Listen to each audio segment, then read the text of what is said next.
Hello, everybody, and welcome back to another Empower Hour brought to you by the EmPower Plant by Facing Brooks. We welcome you today. We have a very special topic, and that is talking about differently abled people. I speak all the time on this show about how little attention there is to people who struggle with developmental disabilities and things that the rest of us just take for granted. We have struggles, everybody has struggles. But a lot of us don't give the time and attention to people who struggle differently than we do. And I would like to do that. I would like to use this forum to do that. So first I want to say welcome. Thanks for coming back.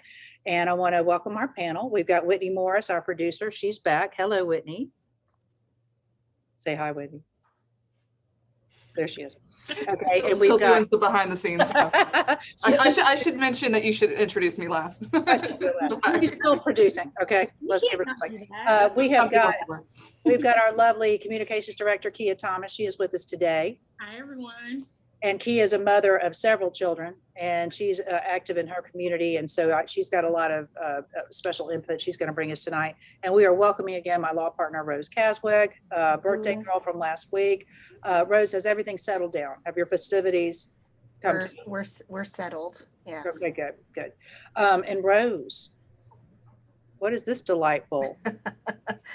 Yes, we do drinks in honor of empowered women, and our empowered woman this week is Jane Goodall. So we're doing a banana daiquiri. Cheese, bananas, you get it. Yeah. I love that. I love that. So that's a fun one. Y'all, we have got Representative Allison Tant with us today, and I have been trying to get her. I've been patient, which is not my stronghold, because this woman is busy. This woman is busy every day, but she was particularly busy the last few months. And I want to say welcome to you, Allison, but I also want to show people a little bit about you in video form to get them very excited. Okay. Do you mind? No, go for it. Let's go for it. Welcome. Whitney, you got her video? All right, let's get it together. Okay. You have been a busy lady down at session. Here we go.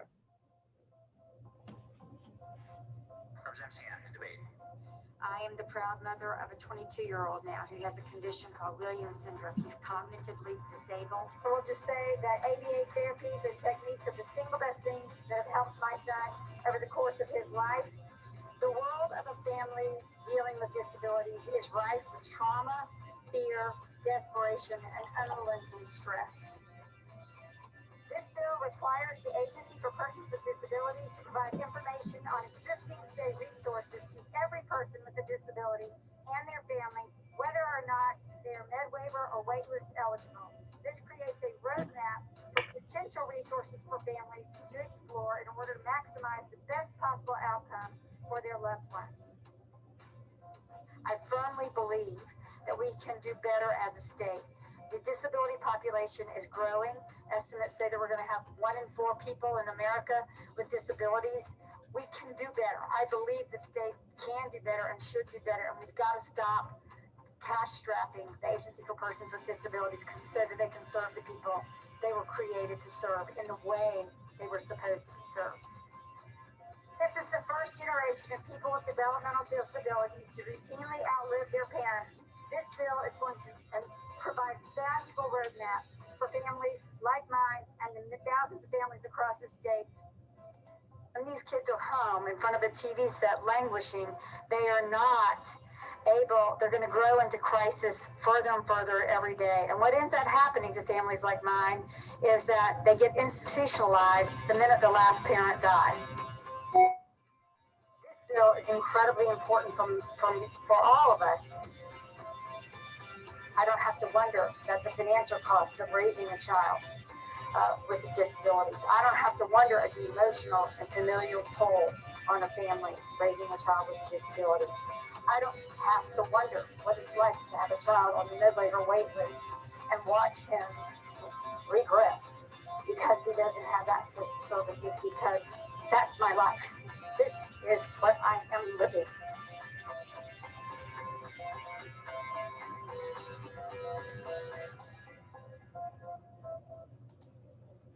First of all, how lucky are we to have someone representing us with the personal experience to give authenticity to this fight, to your voice, You talked to me about this. I've known you many years and I've followed your work for many years.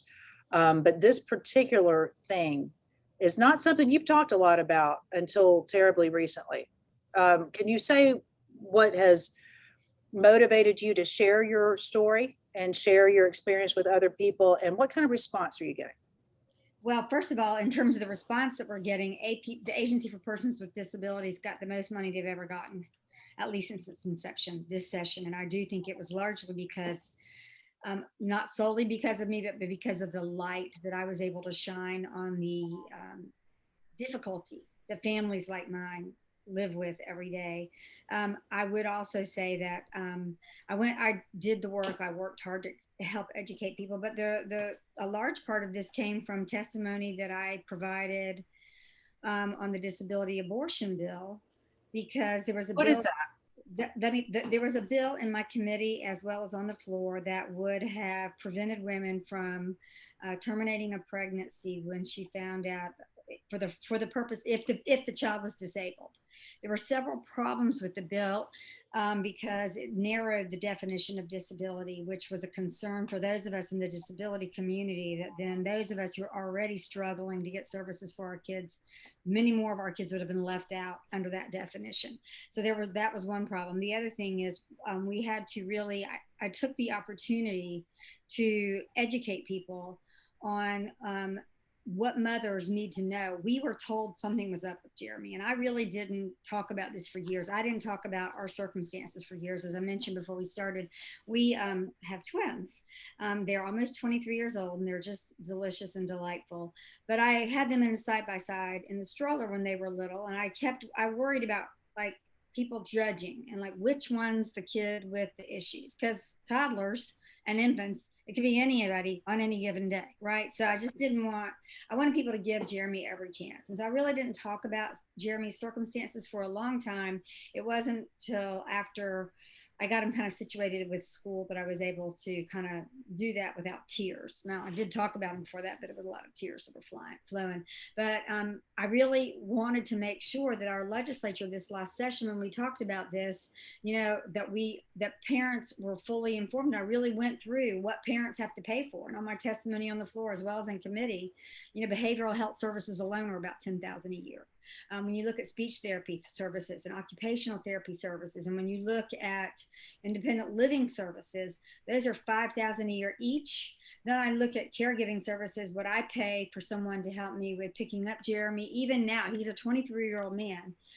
Most folks are driving by now, and but Jeremy will never drive. And so so over the course of his life, I'm going to be spending someone's caregiving services for him.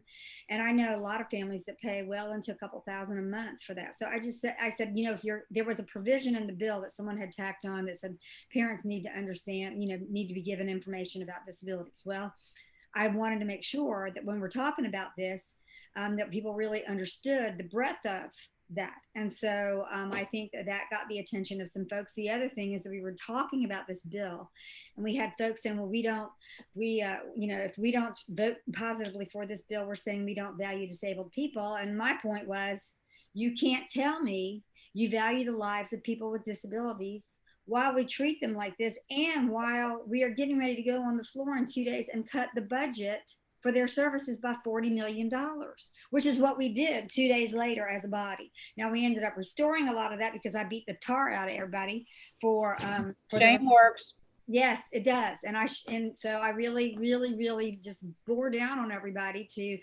you saw that was just a handful of the instances that I got up on the floor or got up in committee and made this point, because what's happening is that families like mine, like right now, Jeremy's 23.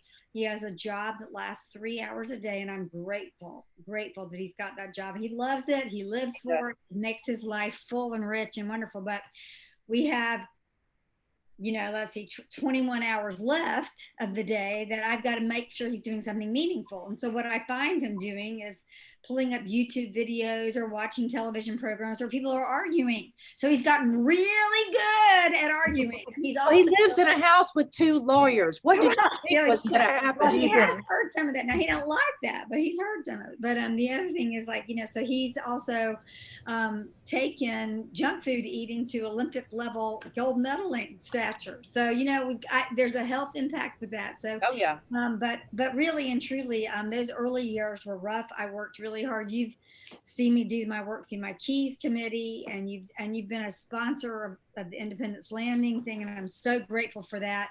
That is going to be a lifeline for a lot of people, and we actually are going to break ground on Independence Landing later this year. We just got approved on last Friday, for our finance plan through Florida Housing Finance Corporation. So I haven't stopped that work while I've been doing this, and right now I have 53 14 to 35-year-olds with disabilities in a summer institute that's ongoing right now out at the Adult and Community Ed program out at Lively, that is just altering lives every day, which was the basis of a couple of my bills. The 2 bills that the governor's already signed was the basis of that. So of my life experience with Jeremy, and wanting every student like Jeremy, or every child like Jeremy, and every adult like Jeremy to know what they need to do for themselves, and their parents and caregivers to know what they need to do for themselves, so that they have the best possible plan for their future. So I just took all what I've had, took it straight to the floor with me. So, And no one's better to do that. I want to brag on you, because I know you're do it for yourself. So let me tell you a little bit that I know about Allison Tant. She came into my life because I wanted to put myself in a position to make some change. And I looked at where my values were and what my priorities were, and it just naturally kind of led me to being active as a Democrat. Everybody knows that. And then I found this dynamic woman who was about to be head of the Democratic Party. I knew you before that, but you ultimately became head of the Democratic Party and did so much work, so much good work. And my gosh, how many miles did we put on shoes, marching in parades and everything, doing that? Flew through several pairs.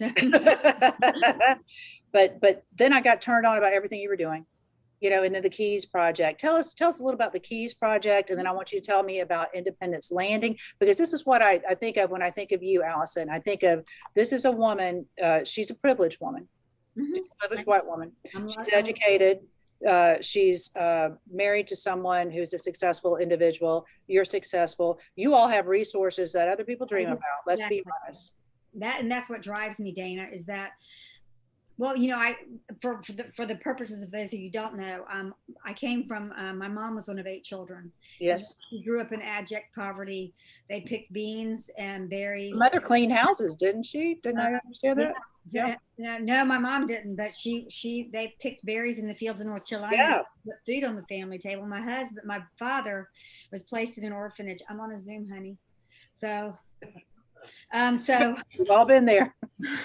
So at any rate, my dad grew up in an orphanage. So I don't take for granted anything in my life, because I'm one generation away from it. And many of us are really one disaster away at any given time in our lives. And so for me, every day is a gift. So at any rate, when I began to have issues with Jeremy, and my first IEP meeting with Jeremy, Williams syndrome, which is this condition, directly impacts fine motor skills. And so I was turned down for occupational therapy services. I wasn't looking for anything but putting a pen, pencil, or crayon in his hand, maybe finger painting. I want him to be able to sign in when he goes to a doctor's appointment.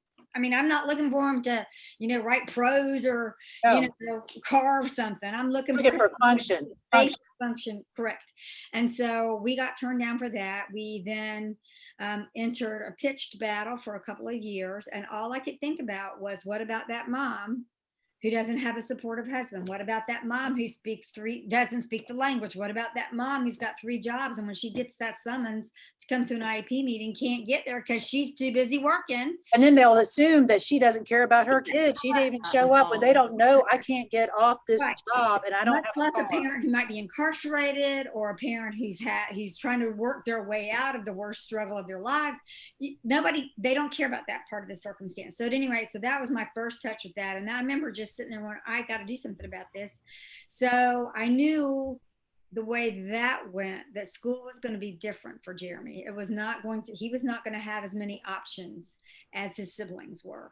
So I pulled together a group of moms with special needs kids, and we started holding an annual fundraiser, often at my house, where we raised money. And then we handed out scholarships to students with disabilities so that they could pursue lifelong learning or post-secondary options of their choice and capability. And the money followed the student wherever they went for that opportunity, whether it was a day training program, whether it was a collegiate program, whether it was a job training program, whatever it was, whatever they wanted to do, that's what we did.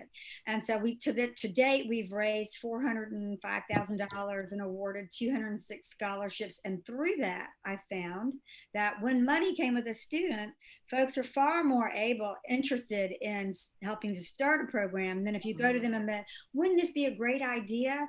Yeah. So when we said, I got so many students coming here to your institution, and they're coming with these dollars to back them up, what can we do for them? Well, by goodness, we found a way. And so I was able to talk to Tallahassee Community College, which is a great resource in our community, to develop the Eagle Connections program, which is a collegiate or a college-based program for people with cognitive disabilities to have the opportunity to have a college-based learning experience as well as job training learning experience. And I think we have 11 students out there right now. We've been in our 10th year doing this.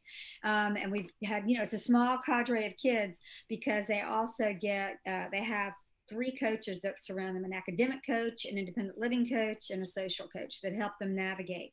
And it's a wraparound for them. And so I took that program to Senator Gardner, who loved it, made it the center of an Opaga study. And now he's created the Center for Unique Abilities based on this program. And so then now TCC is a member of this consortium of Center for Unique Abilities institutions. And Lively Technical College has just created the SOAR program, which is a job cert program for 7 distinct job fields like culinary, HVAC, building trade, anything that, and wherever the hot jobs are in Tallahassee, we have 7 programs there just for people with cognitive disabilities. And you can contact Mrs. Husband out there at Lively. We've also got the transition program out at the Adult and Community Ed program, which is going to be now turned into a 4-year program.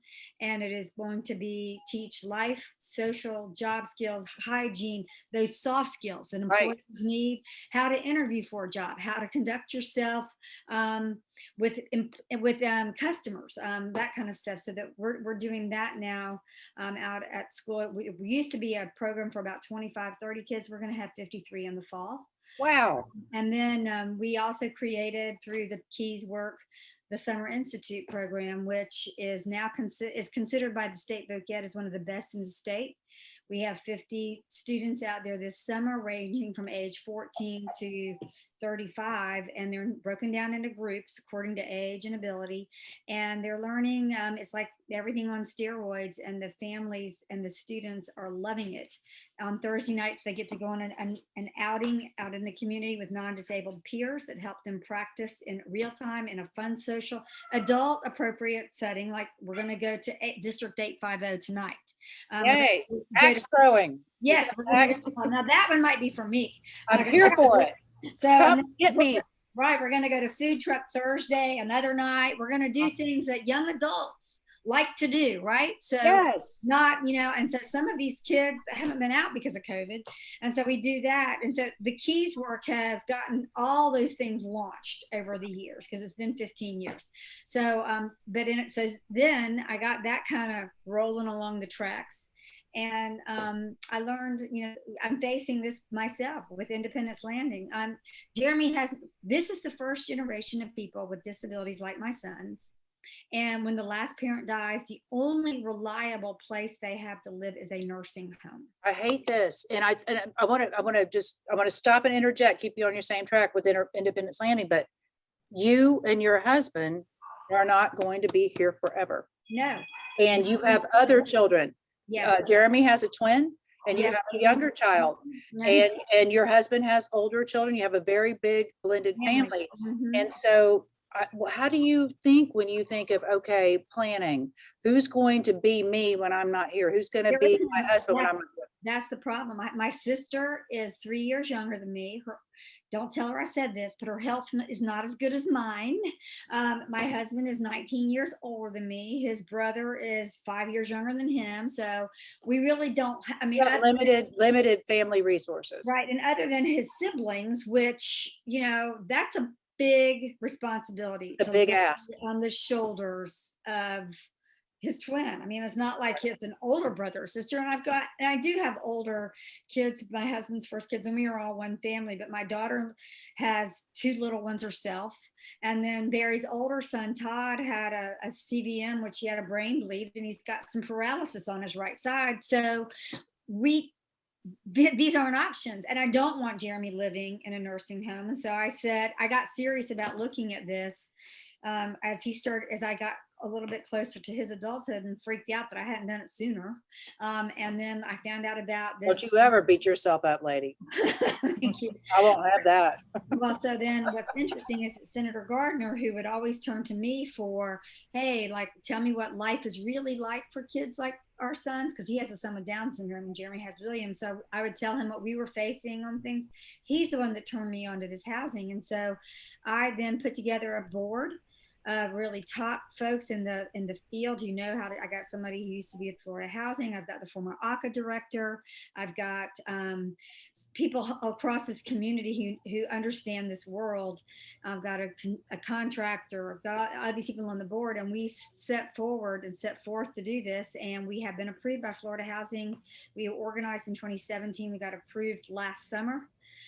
You might have heard some hollering on the back porch of my house, like a banshee in June of last year. That was me getting all excited because we won.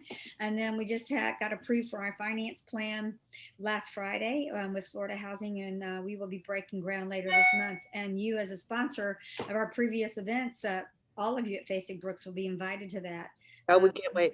This is something that you envisioned. You said, I want my son in a place where he can continue to thrive. Yes. Where he can be around people who are knowledgeable about. I wanted him to have a life. I want him to have his own place where he can live with, you know, sometimes, I mean, if we don't let these kids get to crisis, which is what we're trying to avoid with the APD, which is not working right now, but what we're trying to do is keep them as independent as possible. I want him to keep having a job so he can pay his own bills. I want him to know how to do that. I want him to have friends, have a life, have a social life, right. Go out to dinner. I want him to know how to do all the stuff that, you know, I want him to first of all, be able to do it successfully, but also just have a life in there. But this is a brand new model, and Florida is is really the only state in the nation that's doing this. They have affordable housing dollars that are set aside just for people with developmental disabilities. I got proviso in the budget 2 years in a row just to make sure that those dollars stayed there long enough for me to go apply for them. And so we did that. And the great news, and I'm going to have to go back to that next year, but this year, we really we got it done, and it's amazing that we did. And I visited all of them. In I believe you. There's Jacksonville, Brevard County has Promise in Brevard. We have Lakeland, Noah's Ark Lakeland. There's one in Orlando now that was under construction when I visited, and then Loveland Village in Sarasota. The people who live there are joyful and happy. They're independent. Have so much pride. It gives them their dignity. You know, being able to live independently and be able to contribute to your own care. I think any kind of job gives a person dignity, but especially I would imagine in someone who realizes, I mean, they realize they're different. Yes. People think they don't realize that they're different. And so you can ignore them because they're in a lovely, you know, bubble of not understanding their circumstance. That nothing could be further from the truth. They recognize when people don't receive them differently. They see eye contact, they see things, and they know it's to be validated. I stated that in my committee. There was somebody who was talking about how we're discriminating against people with disabilities. And I said to him in my testimony, I said, sir, I see people look at my son every day. They assess him, they categorize him, and they dismiss him that fast in the blink of an eye. And like I said, so don't talk to me about discrimination. Don't you even go there. And, don't talk to me. Yeah, that's what I said. Don't. And I mean it. I've seen it happen. I see people just, just sum him up, make a decision about him, and Well, decide. so many people look at you like, can you help me? Can you hurt me? Are you neutral? Mm-hmm. And you can't do anything for me. I'm just going to give you a polite smile and then get you out of me, out of my space as soon as I can. That's what I've railed about on this show, because I want to hear more people, because it's a secret voice. Everybody says they're kind, everybody says they're nice or whatever, but do you really concern yourself with something if you're not directly affected by it? Because everybody's got somebody in their family who's got some criminal justice system history. Everybody's got somebody in their family's got some addiction issues. Everybody's got somebody in their family, who's made bad decisions, hooked up with the wrong people, yada, yada. But we all see that as correctable, because we don't see anything as deeply, inherently disabling about them. We always look at it like, you've made bad choices. But so when you see someone that their choices are irrelevant, Right. and you still see them struggle, and you look around and you go, I can't fix this. I think so many people, their natural response is to be polite, show concern right at that moment, and then boom, I'm gone. I don't care about it anymore. Please. And in fact, please, Rose, what are you saying? What are you thinking about this? Yeah, I mean, I've been thinking a lot of things about it. Talking about IEPs made me think about a lot of people, parents that I know or that I've read about during COVID. Like, everyone was struggling having their kids at home, but especially people who have IEPs or who get their occupational therapy or speech therapy through school, and then all of a sudden either that just wasn't happening for a year, or they were scrambling to try and figure out how to replace those services. So I'm wondering if Allison can tell us a little bit about how COVID has either set people back or made opportunities. I'm not sure what goes on. Rose, let me stop real quick before Allison starts. Rose, Allison posted something during COVID. May a year ago. It was in May a year ago, and it shook me to my core, because I know this woman and I consider her a superwoman. I really do. I just really do. And she put her soul out there with the day in, day out, 24-hour experience of living with, trying to parent a child who has these struggles with this unique construct put over it, which is COVID. No one had any preparation for. There was no, I mean, you didn't have a COVID plan, I'm sure, Allison, in your plan. But you talked about this poignantly. Please share your story. It was rough. I thought we're going to have just a longer spring break. When we went home for spring break. The house, we're playing games, we're going to cook something. Literally, my daughter and I put together puzzles, and my son, we were just doing normal stuff. My other son was home from college. It was like an extended break. And so we all thought we were going to go back soon, right? And then, so in March, that started in March. Well, about 2 months later, in the middle of May, out of nowhere, I came, and I guess I sleep more soundly than I thought. My husband and I came downstairs. The house from one end, now this is a child with fine motor skill issues, right? Drawer pulls were unscrewed. Furniture was shoved up against walls, upside down. The stoppers in the sink, we still don't know what happened to the stoppers in our sinks around the bathrooms. Things were, and then when I said to him, what in the world happened? He says, now you have to get everything back to normal.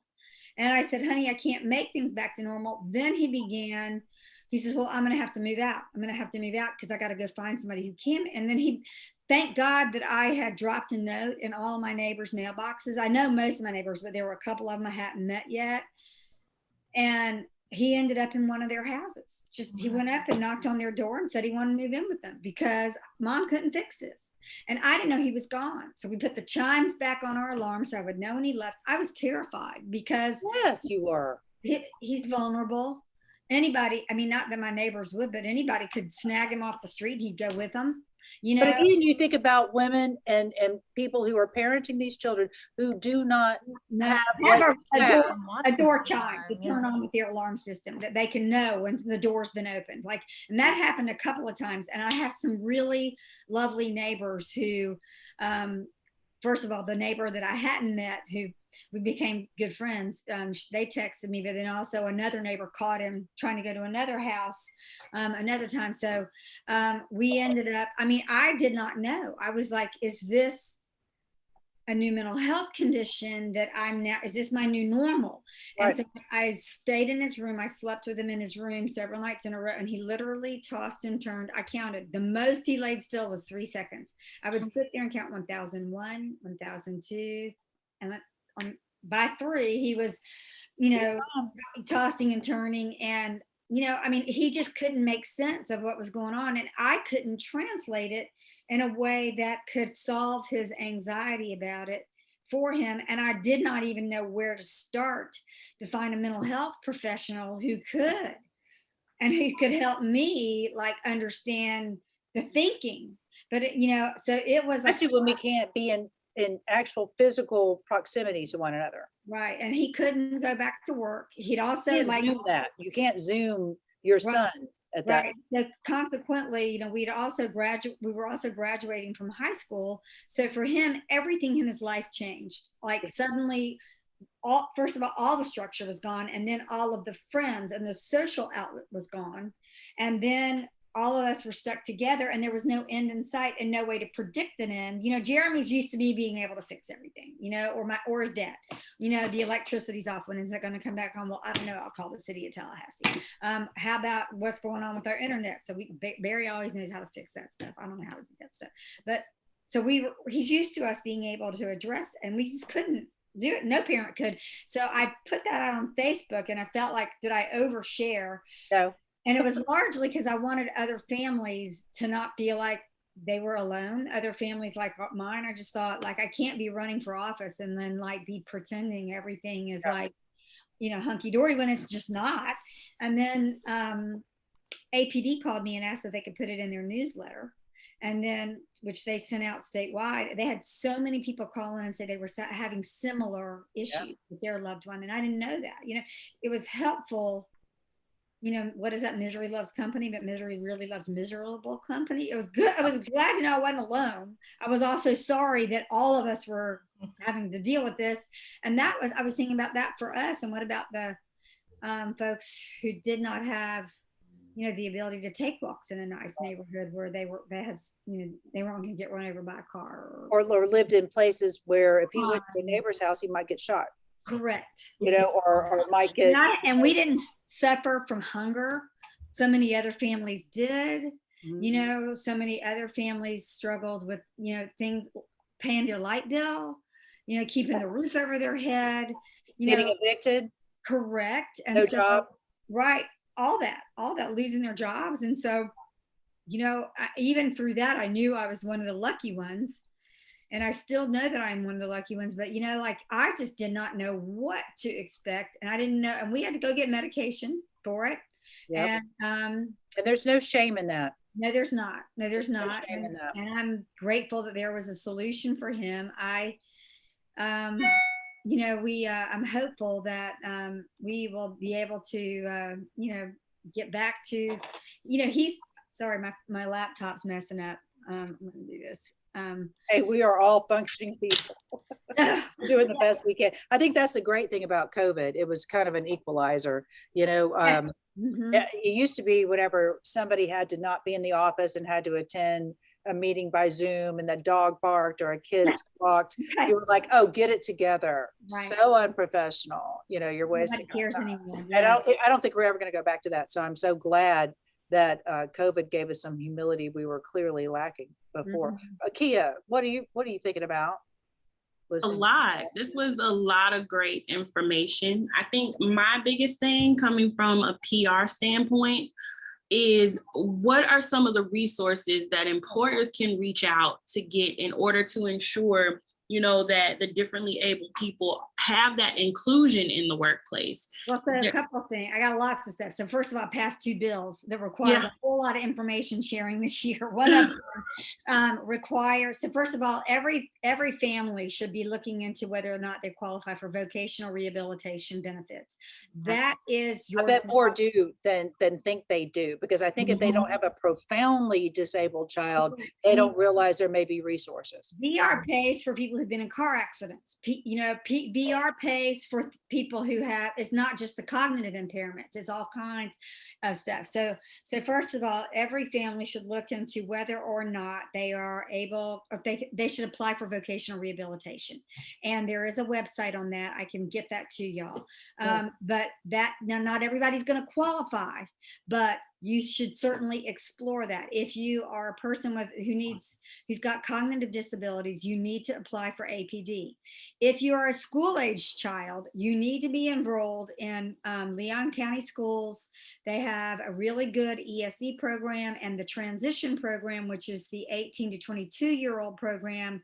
There's some requirements there that I had another bill address to make sure that our teachers were telling our families about this. And also, once you finish with K-22, when a student has disabilities, they can stay in school till they're 22 years old.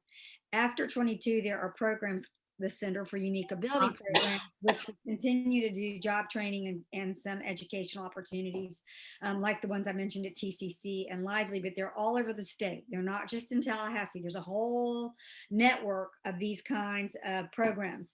So, and then the workforce, there's Career Source is another place that folks need to go to look for potential job openings. I was over at HCA this last week, not this week. They have 453 job openings at one hospital here. And they said they would love to have disabled workers because they know that they're going to show up, they're going to be reliable, and they're going to be loyal. And so that is another one. But also everybody should look into, if you look at House Bill 173, that's my education bill. If you look at Senate Bill 714, yes, 714, that's my APD bill, which requires APD to give a listing of these resources to everybody, whether they're APD eligible or not, because this is the agency for all people with disabilities, not just some people with disabilities, and they need to provide all this framework to everybody. And it includes some of the stuff that I'm talking about, but you also need to look into SSI, because your loved ones, you're not going to live forever. You need to look at guardianship. You need to look at special needs trusts. And do it now. Don't wait. I know no one wants to think about their demise. Let me tell you what spurred me into action. I was in my son's IEP meeting, and he was about to turn 18. And his teacher said, "Have you looked into guardianship?" And I was like, well, no. I mean, I know I've got to think about these things, but I just can't get there from here. And he's like, you need to think about it, because let me tell you what happened right here in Leon High School. And this was several years ago now, so I don't even remember what year this was. And he said, there was a student here with disabilities. He's a little ungainly. So is Jeremy. So he kind of wobbles sometimes when he walks, and he bumped into somebody. Well, that person pushed back and then became a shoving match, which then grew into an altercation, which then required the police to be called. And when the police came, who do you think copped to the plea? The disabled kid. The disabled kid, there was no guardianship, there was no protection. He gets carted off to jail. He says, I'm sorry, I won't do it again. I'm guilty, I did it. So he ended up going, and there was nothing they could do. There was nothing. So I was like, holy please have them call Dana Brooks next time. This was years ago. So I'm sure by now they've figured it out. I'm on fire right now when I hear about that. But that happens all the time. And so I'll give you another thing. So and this spurred my bill. One of the reasons for my bill is there was a pastor who called me. You probably know him, Dana. He called me and he said, I have a mom who just called me that said her son graduated from Godby High School, didn't know about the transition program, didn't know he could get job training, didn't know he could get APD job coaching, didn't know he could stay in school for 4 more years, got involved in the wrong group of kids, got arrested. And once you exit the school district, you can't come back. But you're in the criminal justice system where nothing works in your favor. Correct. But then right now under current Florida law, you have to defer your diploma, and you have to affirmatively say, I'm going to defer my diploma. And parents need to understand that, because if they don't defer their diploma and their child leaves, there's no coming back. You can't get those 4 more years. It is almost like a collegiate kind of training for your loved one, so that they can go into these other more higher functioning learning programs and just really have a career track.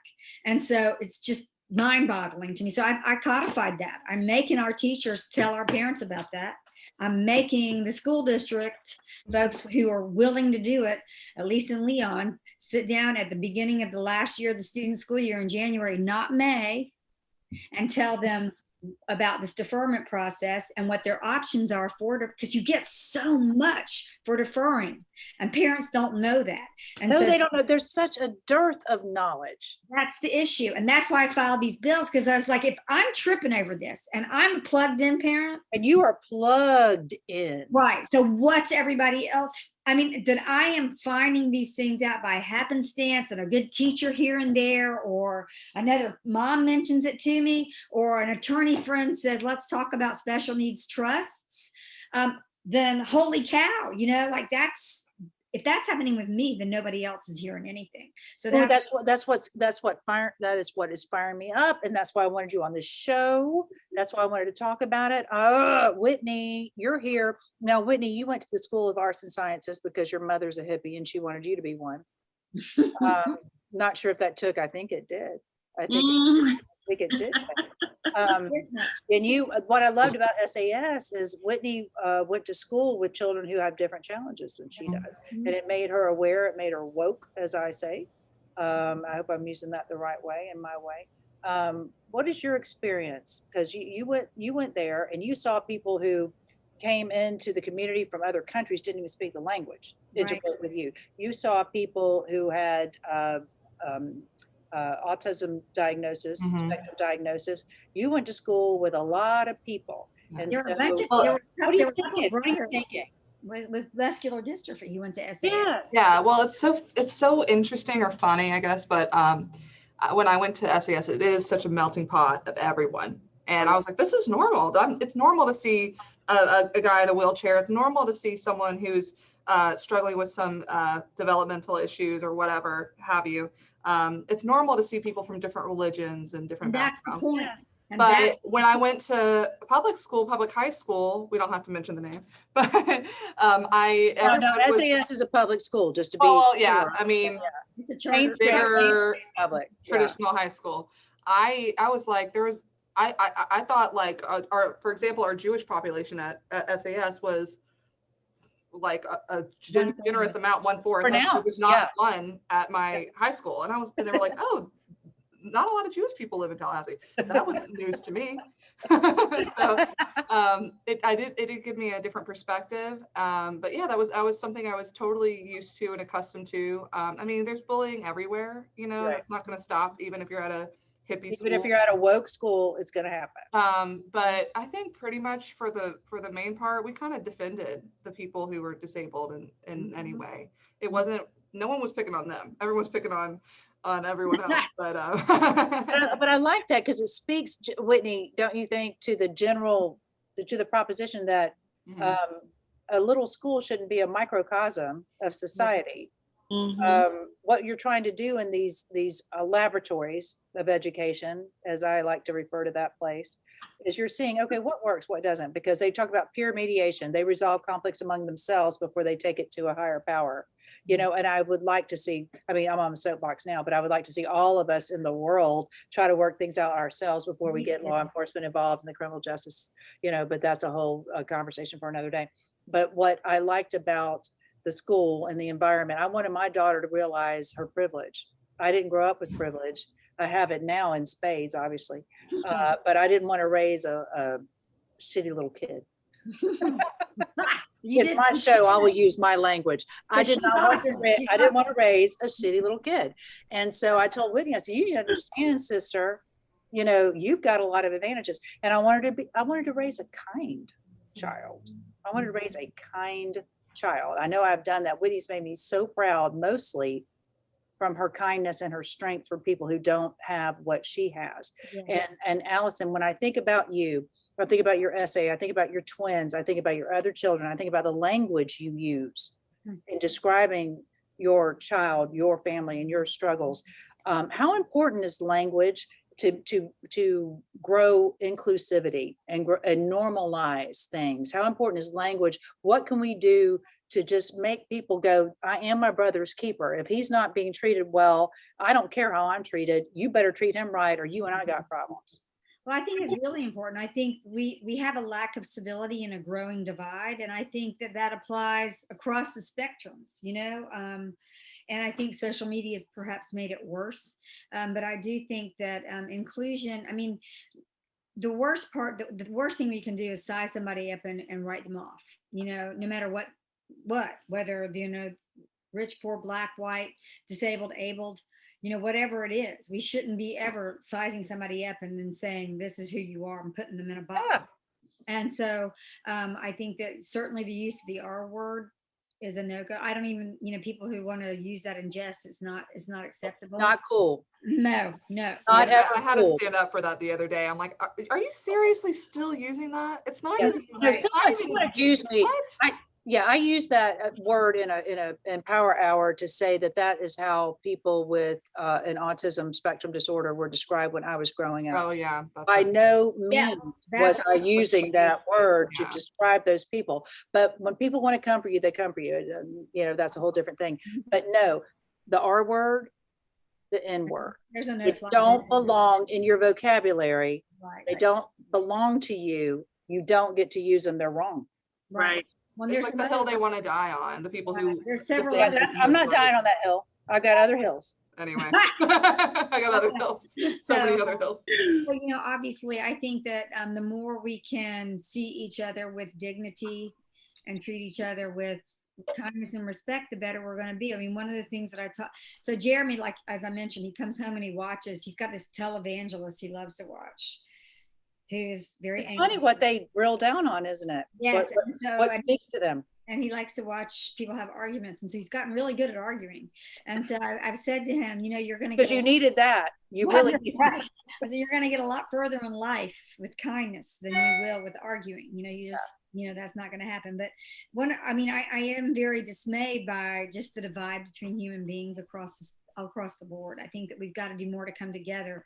I can say that on these two bills that I passed the session, listen, I went into the session as a freshman Democrat, former chair of the party, knowing I had a target on my back, assuming that I wasn't going to be able to pass anything. I just dug in and I worked on relationships. I worked across the board. I told the story of not just my family, but families like my family and families that are far more challenged than my family. And I think that it's so real, and I'm very open about Jeremy. He's all over my face, social media. Everybody in town's met him. Well, if you go to Publix, you'll meet Cowboy. That's true. I saw him in Publix one day and I said, hey, where's your mama? Yeah. I said, tell her, I said, and you were aisles over or whatever. Yeah. I said, now give me a hug and give her a hug. And he was he likes to get his endearing person. Oh, you're going to love this. So one of our helpers taught him how to do Shipt. So Friday before the doorbell rang, and it's Target with frozen pizza, a 2-liter Coke, and yogurt covered raisins. And we're like, what is this? And so it was like, it had to be Jeremy.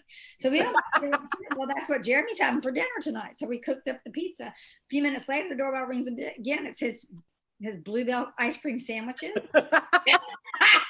The giant box of Cheerios that he loves, and a couple other things that are his favorite things. And the next morning it was Target back with more. And we're like, we got to put a stop to this. This got to stop. But it was awesome. Yeah, but you could see the connection he made to what I need, what I want, how to get it here.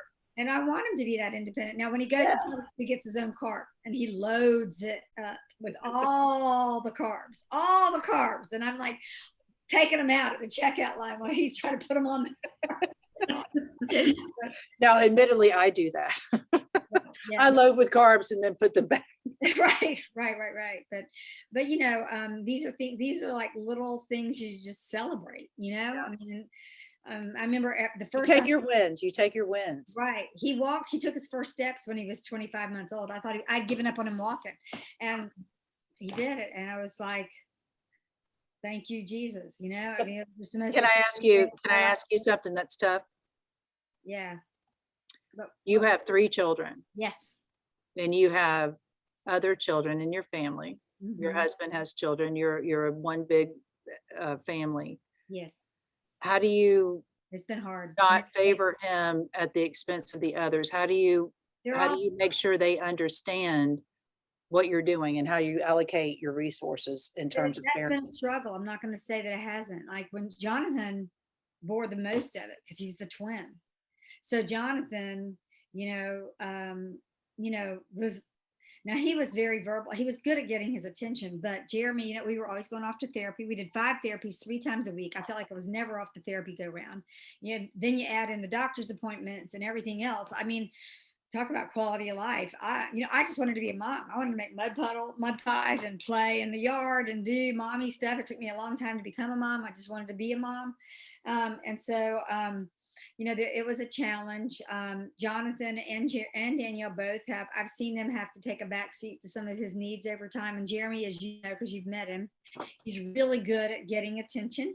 He's really good at manipulating. He's charming. Oh yes. He's charming. Yes. And so Jonathan has found his niche. He's quite handsome and he's very fit and he's a crew coach. He's in graduate school. I'm looking at a picture of him while we're talking. And Danielle has struggled. Now Jonathan sometimes has a wall of resentment that you see before you see Jonathan. Mm-hmm. And then Danielle has been in therapy. And I'm not saying anything I didn't put on the record on the floor. I know you would not do that. So Danielle has been in therapy over all of this. This has not been easy and not every family can afford therapy. And when we had to go see a psychiatrist in the middle of COVID, it was a $400 copay. What family can do that? And they don't take insurance. There are families who they're lucky to get 20 grand a year coming to this house. And you ask me for $400 for a shrink visit? Are you serious? Online for 30 minutes on a Zoom. And that was the thing, is I kept thinking about what are those families doing? They're not getting any help. That's why you are a representative of your people. Right. Well, I want to ask you this though. I'm going to stop you. How's your marriage? How did your marriage survive this? I have to say that my marriage has survived this largely because of my husband and the fact that he just said, this is what we're dealing with. And he never said we shouldn't have had Jeremy. He never said Jeremy's changing the quality of it's just one more of his kids. And I worried about that at the beginning because we were older having kids. His mom had made some very clear statements that she thought I was going to ruin Barry's life having more children. And so it was hard for me because I thought, oh my God, I've done what she said I was going to do. Every wife worries about their mother-in-law's judgment. Doesn't matter how accomplished you are or all that kind of stuff. When they say something like that, you take it to heart. But and the other thing is, now she's dead, and that's good. So that is, rest in peace. May God be with you forever. So get off my back. Okay, let's bring it back down, girls. No, but at any rate, but Barry's a wonderful husband and a wonderful father, and yes, he is. He's a man among men. Right, 100%. And he recognized with the difference when you have children younger versus when you have them older is that you realize it's okay to get help. Yes. And bring in that you have resources to hire like a babysitter so you can go out and have a date night, and then sit down and have some time at the end of the evening together. And so he's really been the vanguard of doing that, even though I've said, hey, I'm going to go be party chair for 4 years and I'm going to travel the state. See ya. I'll see you. You have been a handful. Right. And then I think if I said to him, I think I really need to fly the moon, he would say, get on it, girl. Yeah, let's figure out how to do that. Astronaut up. Yes, but he's been, it's really been because of him, because he's really, and obviously I value my marriage. I love this man. We've been married almost 25 years. 28 altogether. And we have a great relationship across the board. I love my 2 older kids, my bonus kids. I get along with my wife-in-law. That's what I call my marriage ex. So we made everything just work, thank God, and so I feel like I'm one of the lucky ones, but I was determined to make a family out of my. I know what you mean. Like this will not best me. Right. Well, like Kia, I see you going, What are you thinking about when you hear all that about bonus children and challenges and And I got to say, my marriage, and we are in it, sister. Yeah. It's immediately just took Jeremy in stride. I was worried about what they were going to think, if there was going to be judgment there. There wasn't. I mean, Brooke's friends, just they were over the house all the time. They just like they just Roll with it.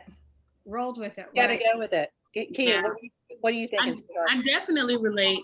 When I met my husband, he had 2 babies. And we do call them my bonus babies, because we don't believe in step. You know, we're not stepping on them. That doesn't really make any sense, does it? None whatsoever. That doesn't fit. So that's what Dana was saying when I have several. And then even relating to the fact of, you know, having kids, you know, later, you know, when I had my first child at 26, it's old, but it's still young. And then you wait that long time, you see how the resources change. You know, in the very beginning, we were sitting there trying to figure out like, okay, we're making good money, but in the same token, now we just added this baby to it. Now, so many other things are occurring. Those suckers will suck you dry. Exactly. So I can only imagine with adding on the component of, you know, those extras, how much that, you know, breaks into the bank account of someone who does not have those resources. And I think it's great that, you know, with the privilege that you do have, that you are definitely bringing it back to ensure that everyone else has these opportunities, you know, like you do, because if not, they won't ask for it, especially my and they don't know to ask because they don't know what's out there. Correct. The thing is like requiring and making these options available to them right here in Leon County on these school campuses. Right. I mean, I don't want anybody missing out on what my son had. I mean, he's like the poster child for how it can work when everything comes around him. Every child should have it. And I want every single one of them to know about it and have it. I don't want another child getting abused by a gang and go to jail. Or a caregiver in a home. Yeah, that's a whole nother. You know, let me stop. And I was my mom's caregiver on top of Jeremy. I remember one time Earl, you have been busy. I had my mom on one side, Jeremy on the other, and I was like trying to keep them both up as I just wanted to go to the bathroom.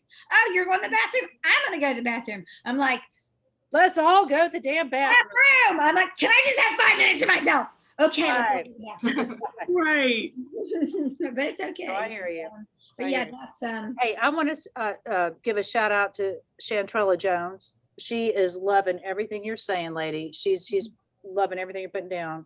But we've got just a few more minutes, and you know we could go on forever. So I want to circle back around. I want to hear from Whitney, and then I want to hear from Rose, and a final from Kia, and then I would love for you, Allison, to just wrap up with what we can do to normalize this. And everything right now is normalize, feeling good about yourself, normalize self-care, normalize whatever. Let's normalize embracing and welcoming and being kind to people who are developmentally challenged and who have different abilities than we do. I want us to do that because I know once we do it, we will change the world. We will at least, release some of the tension. But anyway, I've said enough tonight. But Rose, let's start with you. What are your thoughts? Sure. I was just wanting to say again how awesome I think the is called Independence Landing is, because when we work with disabled children and our people who have become disabled due to negligence or medical malpractice or something like that, we come up with life care plans for people. And yes, the option has been to put them into a nursing home when their parents, either die or just age out of being able to take care of them. Right. I think of one in particular where they're like, what does she need this life care plan for? She's going to live at home with us, and just not wanting to think about, down the road. It's like you almost deny your own mortality when you have a developmentally disabled child. Or the disability doesn't affect her life expectancy. She's going to outlive you, and then what? So I think it's awesome to have something targeted specifically towards those type of people, and not have to, just throw them in with the elderly or, send them to bingo. So. Right. Yeah. Now, Kia, what do you think as we close today? I just want to thank you for, doing something like this. I think it's going to charge a lot more campaigns in regards to not just disability, but other resources that we need to get out there, especially working with this firm. There's so many different things that like the life program that they set up for them with the medical malpractice. I think those are so many things that need to continue to be set up so we can provide people with the educational portion that they need for everything. Yeah. So I just stop forgetting about people. Exactly. Stop forgetting about people. Exactly. I'm just hoping also that it gets more into the businesses, that inclusion is necessary on so many different levels. But it always takes for something to happen to someone for some odd reason, for people to actually feel as though they have to step in and do something. And I'm not talking about you, I'm just talking about others jumping in to do that. But exactly. I thank you for doing this because it's providing a great tool and resource for the state of Florida. And I'm hoping that other states follow behind it. Well, thank you. I love that. I will say that I'm the only one in the chamber that is walking in this path. And that was one of the reasons why I ran, is I thought, if I don't do this, nobody's going to be able to speak to this. And while I'm still no real expert, I know my own life experience. Right. There's a lot more we need to do. And as a state, we haven't invested in humans in a very long time. Very long. And well, a lot of times we only care about the people who can change at a macro level. Yeah.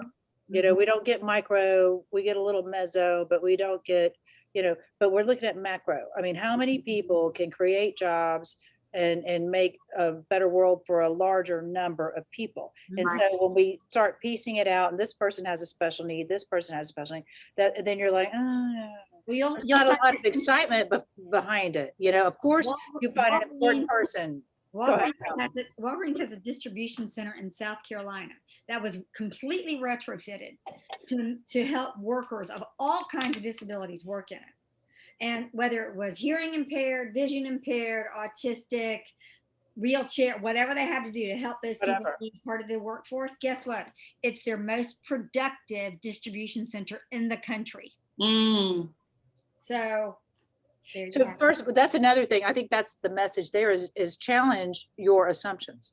Yes. Challenge your beliefs. Whitney, we close. We're over already, but like I said, I could go all night. Whitney, I want to hear from you as a panel guest and as my favorite person in the world. And as a person I have raised and produced, so you are my example. Don't let me down. Well, but I know you're a kind person, and I know that you were raised to concern yourself with things that aren't necessarily afflicting you. I want to hear from you today. Well, first of all, I'm so excited to have Allison on. It's so funny. I met her the other day. I met her before, but I don't think she remembers. Years ago, you met him. But I came up like kind of fangirl. I was like, oh my God, I'm so fangirl. Because my mom speak so highly, of you during all the elections, and I was just like, she just seems like such a great person, and I'm really excited to have you here today. But that's that. What I wanted to mention about disability was, I was raised to be kind to others and people who are, developmentally challenged, physically challenged, but I broke my leg. And whenever I did that, holy crap, did I actually see what is it like to be a disabled person. You became invisible, didn't you? And you say, and Allison mentioned this earlier, she said, you shouldn't have to go through that or be in their shoes to be able to advocate for them. Right. And it's unfortunate, but I honestly feel like everyone needs to break their legs. Everyone needs to see literally what it's like, because that's really kind of how we can make these changes, is just get people to see what is it actually like. Right. And Whitney didn't break her leg, cast, walk around. Whitney was in a wheelchair. It was a big, and she was lower. Her height was lower. People had to say hello. Trying to wheel your wheelchair, get food off a buffet line, wheel it back, get to a table to reach your drink over there because you're sitting way back here in a wheelchair. And just how hard it is to do the little things. Like, and people look at you, they're like, yeah. They don't say, hey, but they don't want to engage you. No. They're like, please don't trap me here. Please don't trap me in this conversation. Whatever you do, please don't trap me here with you. There's more important. She's going to talk about her leg. She's going to talk about her disability. Or she's going to do something to feel guilty because I'm walking or because I don't have that challenge. You know what I mean? And it's natural. Obviously, it's natural because so many people do it. But there's a lot of things that are natural because of our limited experience that don't make them right. And so I ask everybody to challenge yourself. Look at how you treat people. Look at how you interact in the world. Look at the efforts that you put out in the world. Are you only taking care of yourself and yours? Or are you trying to make this place a better experience for everybody, regardless of what their challenges are, regardless of what their experiences are, their background is? Are you really being a good contributing member of society by caring about somebody other than your damn self? And so that's what this show is about. That's what Come Back Stronger is about. That's what Facing Brooks is about. It's about saying, you had a bad thing happen to you. I'm going to do everything I can to put every resource that I have to bear on this to make your experience better when you come out from this. And I do want you to come back stronger. Allison Tant is the original person to do that. I have been waiting for you to be on this show. You're one of the original people I thought about when I decided I wanted to do this. And so thank you for making the time to be here. And I hope you will let us know, give us some resources, because Whitney will put them up. We will link them. I know you will make yourself available. So anybody who wants to get in touch with you, anybody who wants to share some things, bring it to us. But Allison, what would you like to close with today? So thank you again. Where's my office number? 850-717-5009. Call me. I'm there to help. The helpers give you their cell number. Yes. Okay, it's on my business card. It's on my Facebook page. Jimmy Facing. You basically have to fight him off to get away from him. Email me. My office signature includes my cell number. My business cards have my cell number. Hell yes, it does. That's awesome. So thank you. Any closing comments you want to make today? No, thank you for doing this. Thank you for shining a light on those who don't have an easy path, and for those who can sometimes get knocked down by life but can get back up, and for being a resource for people to call on to help get back up. Your friendship has buoyed me. Your kindness and your love has picked me up more than once. And I think that is what we all need to be doing for each other, because we are all one degree. I saw this really great tweet. God bless the people who walk out of the fire and return back with a bucket to douse the flames. That's our mission.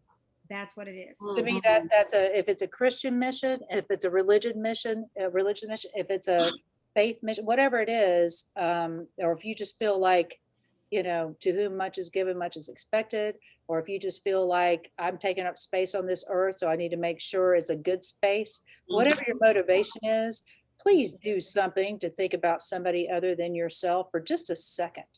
And I know that is counterintuitive, and it doesn't necessarily make you selfish. You always protect yourself, but come on, man. When you do something for somebody else, it's going to be the best thing you can do to lift yourself out.